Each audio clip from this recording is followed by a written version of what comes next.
দিল্লিতে ককরোচ পার্টির আন্দোলন চলছে।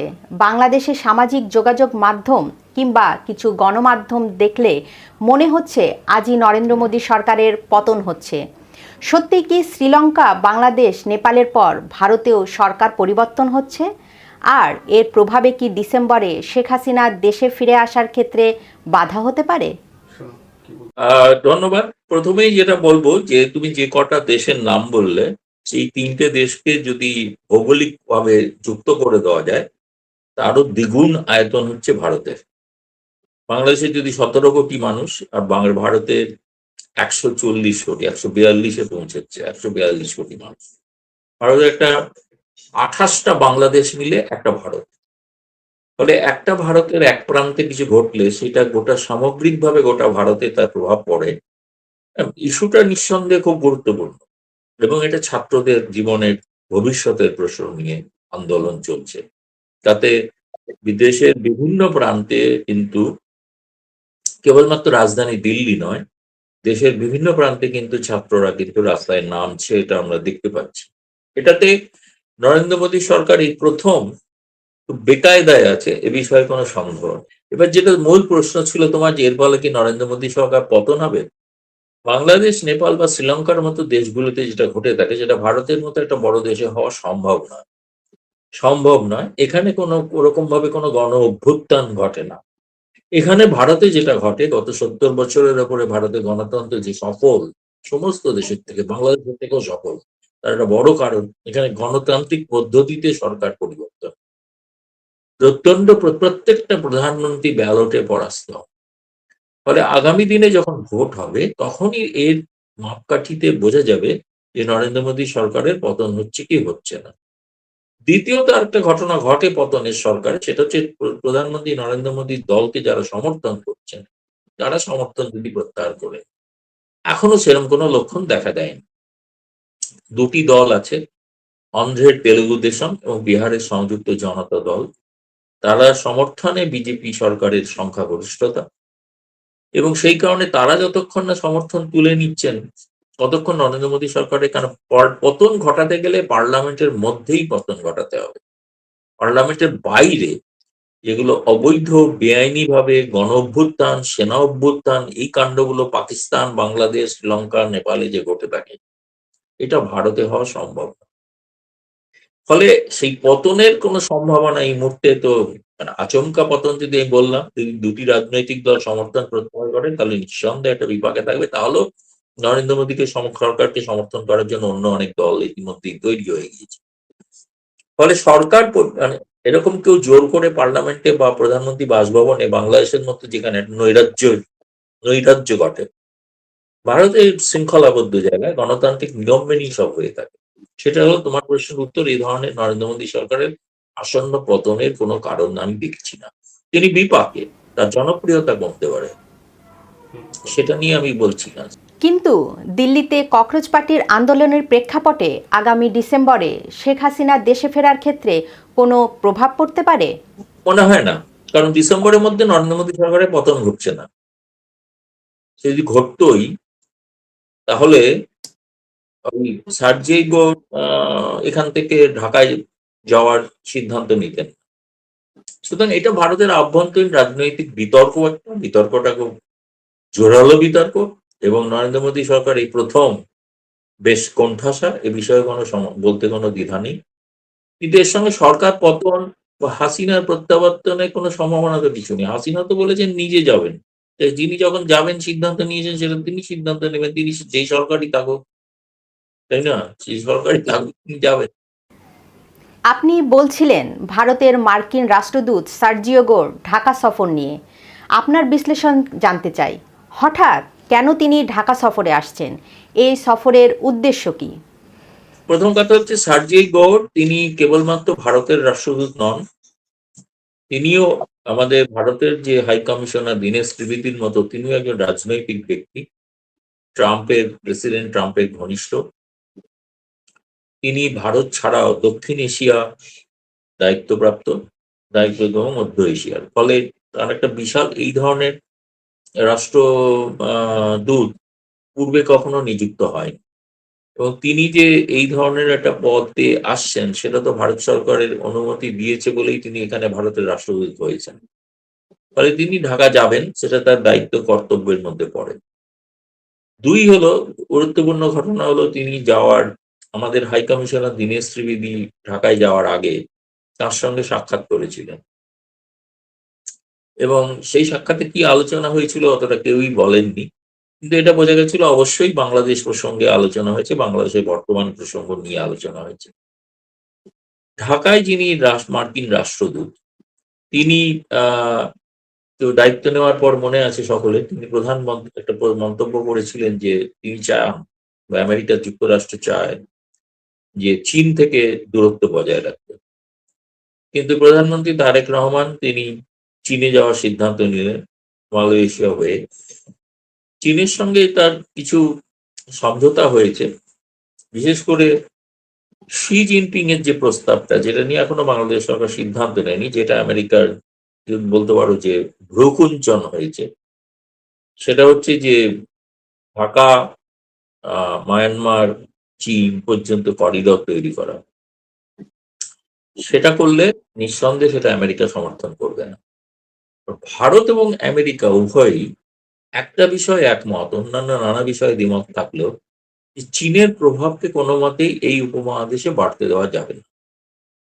ফলে এই যে সহমত যেটা রয়েছে, এই সহমতের ভিত্তিতে সেটা আমি শুনেছি স্যার যে যখন যাবেন তিনি বাংলাদেশের সকল পক্ষের সঙ্গে কথা বলবেন, প্রধানমন্ত্রীর সঙ্গেও তো সাক্ষাৎ হওয়ার কথা আছে এবং তারা তাদের যে উইশ লিস্ট, তারা যেটা চান সম্পর্ক রাখার ক্ষেত্রে, সেটা তারা হয়তো আমেরিকা বলবে।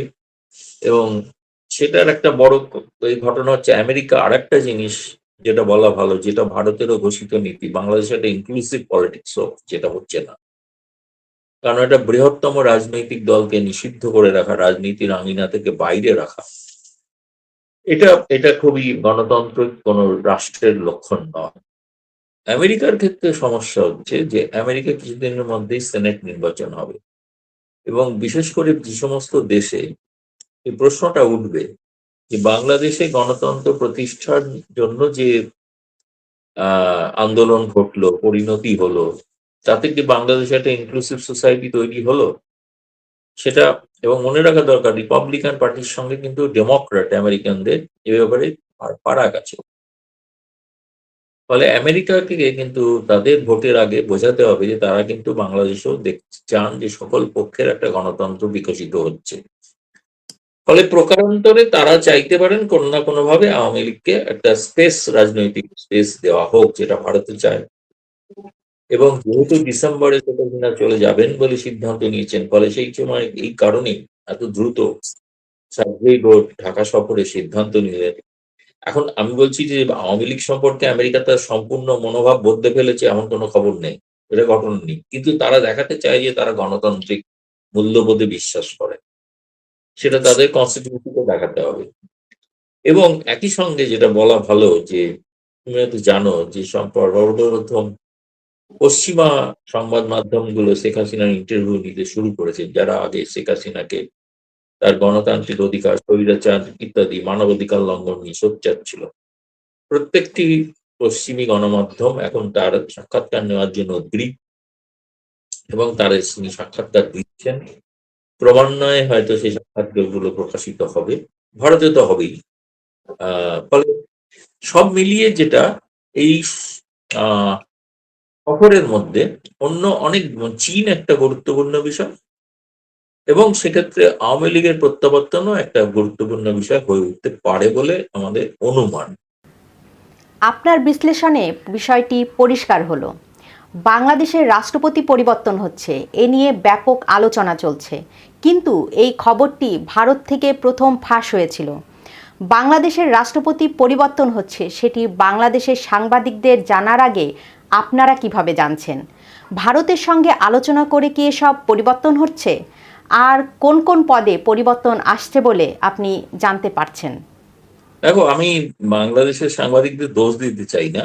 স্বাভাবিকভাবেই তারা অনেক চাপের মধ্যে আছেন, অনেক কিছু সংবাদ করার ক্ষেত্রে তাদের উপর বিধিনিষেধ আছে, তারা সাহস পান না। আমি যখন খবরটা পেয়েছিলাম যে শেখ হাসিনা যাওয়ার পর সত্যি বাংলাদেশে, এটা প্রত্যেক সাংবাদিকের উচিত যে শেখ হাসিনা তো ঘোষণা করলেন, তাহলে বাংলাদেশের রাজনৈতিক নেতারা তারা কি ভাবছেন, তারা কিভাবে দেখতে চাইছেন। তার একটা প্রথম দেখলাম যে ডয়েশ ওয়েল, জার্মানি, যেটা, সেখানে একটা টক শোতে একজন ভারতীয় বিশ্লেষক, মহিলা, সকলেই তাকে চেনেন বাংলাদেশে, শ্রীরাধা দত্ত, এবং যিনি একজন শেখ হাসিনার সমালোচক বলে পরিচিত। শেখ হাসিনার যে গণতান্ত্রিক মূল্যবোধের অভাব, মানবাধিকার লঙ্ঘন নিয়ে তিনি সবসময় সোচ্চার ছিলেন। তিনি বললেন, আমি সেটা শুনলাম, যে বিএনপির মধ্যেও একটা অংশ ভাবছে যে আওয়ামী লীগকে একটা রাজনৈতিক স্পেস দেওয়া উচিত। এবং তার মতো ব্যক্তি যখন কথা বলছেন তখন ব্যাপারটা একটা গুরুত্ব আছে। তারপরে আমি আরো খোঁজ নিতে শুরু করি। হঠাৎ জানতে পারলাম যে রাষ্ট্রপতি ভবনে সেনাপ্রধান সেদিন গিয়ে হাজির হয়েছেন, ওয়াকারি এবং ওয়াকারুজ্জামান। এবং সেই সেখানে প্রত্যেকেরই সোর্স আছে, আমারও সোর্স আছে, সর্বত্র সব দলের মধ্যেই সোর্স আছে। তো সুতরাং আমি সেখান থেকে খবর পেলাম যে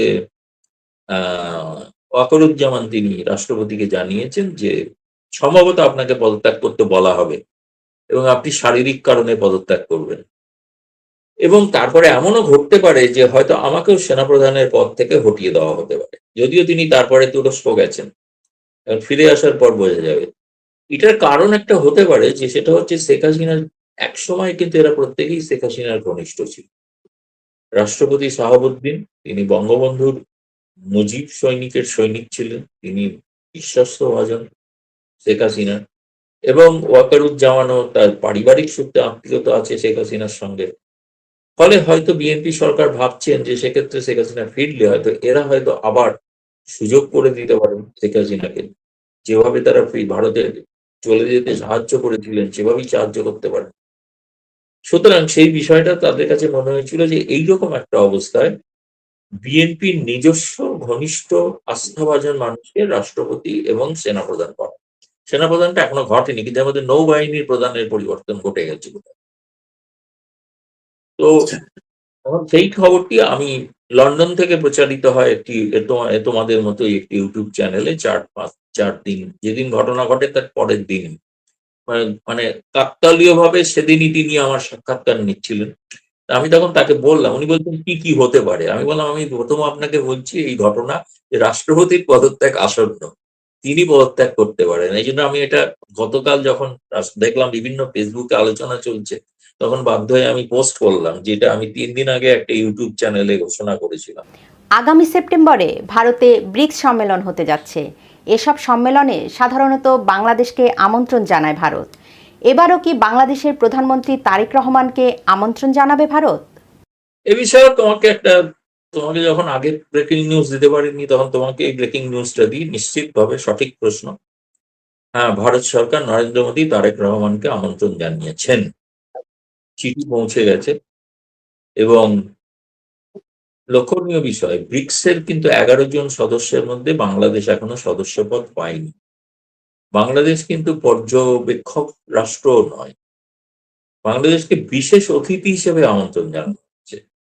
এবং নরেন্দ্র মোদী যেটা করে থাকেন, এখানে যখন G20 হয়েছিল শিখর সম্মেলন, তখন সেই সময় বাংলাদেশে আওয়ামী লীগের প্রধানমন্ত্রী শেখ হাসিনা ছিলেন।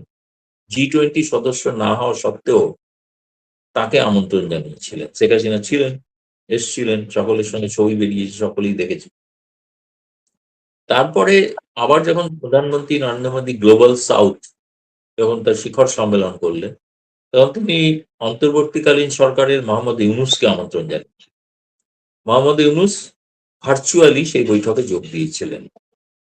এবং তৃতীয়ত, এখন 11-12 সেপ্টেম্বর সম্ভবত, ডেট এক্স্যাক্টলি আমি ঠিক করে হয়তো বলতে পারছি না, কিন্তু সেপ্টেম্বরের মাঝামাঝি ভারতে যে নতুন যে মণ্ডপ তৈরি হয়েছে, যেটা আগে প্রগতি ময়দান ছিল, ভারত মণ্ডপম, সেই যেখানে G20 হয়েছিল, সেখানেই ব্রিক্সের 11টি রাষ্ট্রের সম্মেলন, শিখর সম্মেলন। এখানে শি জিনপিং আসতে পারেন, ভ্লাদিমির পুতিন আসতে পারেন, ইরানও এর সদস্য। ফলে এই বিষয়ে তো একটা সাংবাদিকদের বিশাল কৌতূহল আছে যে ইরান থেকে কে আসে। এমন একটা রাষ্ট্র, বহুদেশীয় রাষ্ট্রীয় সম্মেলনে সেখানে বাংলাদেশকে উপেক্ষা ভারত করতে চায়নি। ভারত সবসময় চায় প্রতিবেশী রাষ্ট্রকে সঙ্গে নিতে, এবং প্রতিবেশী রাষ্ট্রের সঙ্গে তার সম্পর্কে যত যাই হয়ে থাকুক বা যাই ঘটে থাকুক, যতটাই বিরক্তি ঘটে থাকুক বা যতটাই মতভেদ থাকুক, কিন্তু এই ধরনের ক্ষেত্রে কিন্তু ভারত উদারতা দেখায়, এবং সেই উদারতার কারণেই তারা কিন্তু প্রধানমন্ত্রী তারেক রহমানকে আমন্ত্রণ জানিয়েছেন। আমি যতদূর শুনেছি যে এখনো পর্যন্ত নিশ্চিত না, আনুষ্ঠানিকভাবে সিদ্ধান্ত হয়তো নেননি, কিন্তু কূটনৈতিক সূত্র থেকে আমি জেনেছি যে সম্ভবত প্রধানমন্ত্রী তারেক রহমান আসতে পারেন ভারতে, এবং সেটাই হবে ভারতে তার প্রথম সফর। এবং আমরাও খুব অধীর আগ্রহে অপেক্ষা করছি, আশা করব দুই দেশের মধ্যে পারস্পরিক সম্পর্ক আরো নিবিড় এবং গভীর হবে, এবং অবশ্যই তখন একটা কাস্টমারি দ্বিপাক্ষিক বৈঠকও হবে প্রধানমন্ত্রী নরেন্দ্র মোদীর সঙ্গে। যেরকম অন্য অনেকের সঙ্গেই হবে, তেমনি প্রধানমন্ত্রী তারেক রহমান যদি আসেন তাহলে তার সঙ্গেও হবে, এবং তিনি আসছেন এটা আমরা ধরে নিচ্ছি। আমি বলতে পারি আমি বাংলাদেশ পররাষ্ট্র মন্ত্রণালয় এবং ভারতের পররাষ্ট্র মন্ত্রণালয় দুই জায়গা থেকেই কনফার্ম করেছি যে এটা ঘটনা, এবং সেই অনুসারে আমি ভারতের একটি বাংলা কাগজে আমি খবরটি লিখেছি, এবং আজকে সেটা প্রকাশিত হয়েছে যে আমার নাম দিয়ে, এবং বলতে পারো একটা ব্রেকিং সুপার এক্সক্লুসিভ।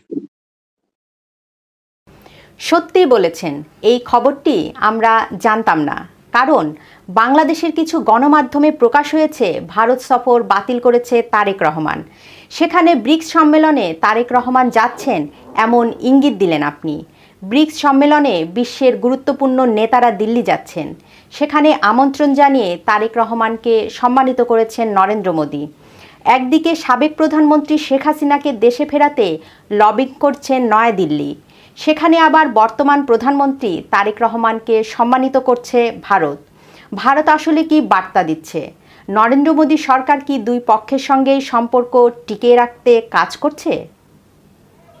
হ্যাঁ, ঠিকই বলেছো, সব দিকে একভাবেই কাজ করছে। কারণ হচ্ছে শেখ হাসিনা হচ্ছে ভারতের পরীক্ষিত বন্ধু। দীর্ঘ 15 বছরে ভারত বাংলাদেশ সম্পর্ক সোনালী অধ্যায়ে উন্নীত হয়েছিল, ফলে সেটা তো ভারত ভুলতে পারে না। কিন্তু এটাও ঘটনা, বাস্তব, তিনি প্রধানমন্ত্রী নন, তিনি সাবেক প্রধানমন্ত্রী। বর্তমানে একজন বাংলাদেশের প্রধানমন্ত্রী, যিনি নির্বাচিত প্রধানমন্ত্রী, এবং যিনি আমাদের নিকটতম প্রতিবেশী। নিকটতম প্রতিবেশীর সঙ্গে তো বেশ ঝগড়া করে থাকা যায় না, প্রতিবেশী বদলানো যায় না। ফলে সে কারণে যতই থাকুক মতভাব মতভেদ, যাই থাকুক, যতই উত্তেজনা তৈরি হোক, সম্পর্ক তো রাখতেই হবে। না, সম্পর্ক রাখলে তবেই তো আরো বেশি তাকে বোঝানো সম্ভব হবে যে কেন ভারত পাশে থাকলে তাদের সব থেকে বড় সুবিধা।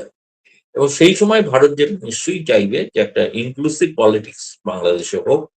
এটা ভারত মনে করে কেবল শেখ হাসিনার স্বার্থে নয়, এটা বাংলাদেশের গণতন্ত্র বিকশিত হওয়ার পক্ষে একটা পদক্ষেপ। সেটা করলে কিন্তু তারেক রহমান সরকার আরো বেশি সুদৃঢ় শক্তপোক্ত হয়ে উঠবে। এমন নয় যে তারেক সেখানে শেখ হাসিনা পৌঁছেই পরদিন তারেক রহমান সরকারকে উৎখাত করার জন্য নেমে পড়বেন। সরকারের ভুল ভ্রান্তি ত্রুটি বিচ্যুতি নিয়ে তারা হয়তো আন্দোলন করতে পারে, কিন্তু আবার হোক, সেই 5 বছর পরে যখন আবার ভোট হবে তখন দেখা যাবে। ভারত যে বিশ্বাস করে, ভারতের যে প্রশ্নটা শুরুতে করেছিল যে ভারতে এই যে নরেন্দ্র মোদী সরকার পতন হবে কিনা, যদি পতন হয় তাহলে 2029 সালে ভোটের মাধ্যমে হবে। বাংলাদেশেও তারেক রহমান সরকারের পরিবর্তে যদি শেখ হাসিনা ফিরে আসেন, সেটাও 5 বছর পরে হবে, তাই না? এটাই স্বাভাবিক গণতান্ত্রিক নিয়ম। এই নিয়মটাকে না মানলে তো গণতন্ত্রে তখন তো সেনা শাসন এসে যায়, তখন তো পাকিস্তানের মতো একটা রাষ্ট্র তৈরি হয়, ভঙ্গুর রাষ্ট্র, তাই না? এবং গণতন্ত্র সেখানে বিকশিত হতে পারে না। সেখানেও ধরো একটা বিরোধী নেতা, তাকে দীর্ঘকাল ধরে জেলে আটক করে রাখা হয়েছে। তাদের তো কেউ গণতান্ত্রিক রাষ্ট্র বলে গোটা বিশ্বে কোনো, বিশ্বে যে সম্মানটা যারা পায় তাদের একটা ভৌগোলিক স্ট্র্যাটেজিক অবস্থানের কারণে, জিও পলিটিক্স এর কারণে, কিন্তু তাদের সম্মান আমি কাজে লাগাই তাকে। আমেরিকা পাকিস্তানকে কাজে লাগায়, ব্যবহার করে, চীনও ব্যবহার। এবং চীন নিজেও গণতান্ত্রিক রাষ্ট্র নয়, ফলে তার ক্ষেত্রে অতটা অসুবিধা। কিন্তু আমরা চাইবো আমাদের প্রতিবেশী রাষ্ট্রগুলোতে গণতন্ত্র বিকশিত হোক, সেখানে শাসক পক্ষ বিরোধী পক্ষ উভয়েরই সমান মর্যাদা থাকুক। একমাত্র ভারতের লক্ষ্য, আর কিছু লক্ষ্য। আপনাকে ধন্যবাদ আমাদের সময় দেওয়ার জন্য। দর্শক, সিনিয়র সাংবাদিক গৌতম লাহিড়ীর বিশ্লেষণ নিয়ে আপনিও মতামত জানাতে পারেন। লিখুন আপনার মতামত, ভিডিওটি লাইক দিন, শেয়ার করুন। এতক্ষণ সঙ্গে থাকার জন্য ধন্যবাদ।